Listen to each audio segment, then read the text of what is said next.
বেশ কিছুদিন ধরে আমার বাসার বেশিরভাগ সদস্যই ঠান্ডা জ্বরে আক্রান্ত।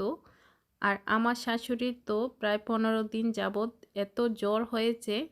এই জ্বরের কারণে মুখের রুচিটা একদমই নষ্ট হয়ে গেছে, কোনো কিছুই খেতে পারছেন না।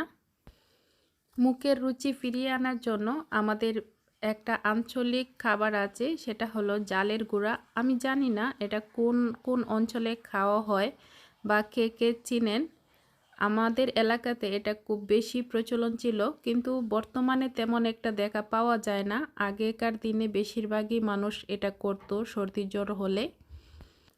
চালের গুঁড়ো তো অনেকেই চিনেন, চালের গুঁড়োটা আমরা অনেক সময় খেয়ে থাকি।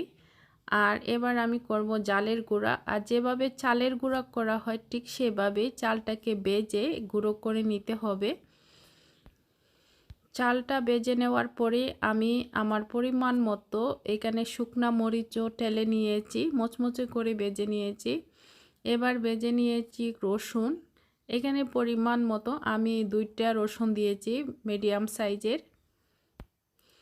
আর এই জালের গুঁড়ার যে মূল উপকরণ সেটা হলো চেপা শুটকি। আর এই চেপা শুটকিটাকে আমি আগে ধুয়ে পানি জড়িয়ে শুকিয়ে রেখে দিয়েছিলাম। আর সেটাকে এখন শুকনা কুলায় টেলে নিয়েছি খুব ভালো করে। সব কিছু বাজার পরে এগুলাকে শিলপাটায় গুঁড়ো করে নিচ্ছি। এগুলো আপনারা চাইলে ব্লেন্ডারও করে নিতে পারেন, কিন্তু আমার বাসার যে হেল্পিং হ্যান্ড আছেন উনি বলতেছেন যে এটাকে শিলপাটায় করলেই বেশি ভালো হবে, তাই উনি শিলপাটায় বেটে দিচ্ছেন।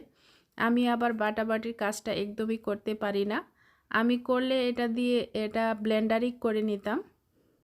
প্রথমে চালটাকে গুঁড়ো করে নেওয়ার পরে এবার একত্রে রসুন, মরিচ, লবণ, চেপা শুটকি সব কিছু গুঁড়ো করে নিব। তারপরে প্রথম যে গুঁড়ো করে রেখেছিলাম এগুলার সাথে খুব ভালোভাবে মেখে নিলেই কিন্তু জালের গুঁড়োটা তৈরি হয়ে যায়। এটা খেলে মুখের রুচি বাড়ে। এটা আমাদের আঞ্চলিক একটা খাবার, কেউ আবার খারাপ মন্তব্য করবেন না।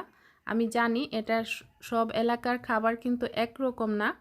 আমাদের এলাকায়ও এটা এখন তেমন একটা দেখা যায় না, কিন্তু আগেকার দিনে এটা খুব বেশি করা হতো, বিশেষ করে বৃষ্টির দিন হলেও।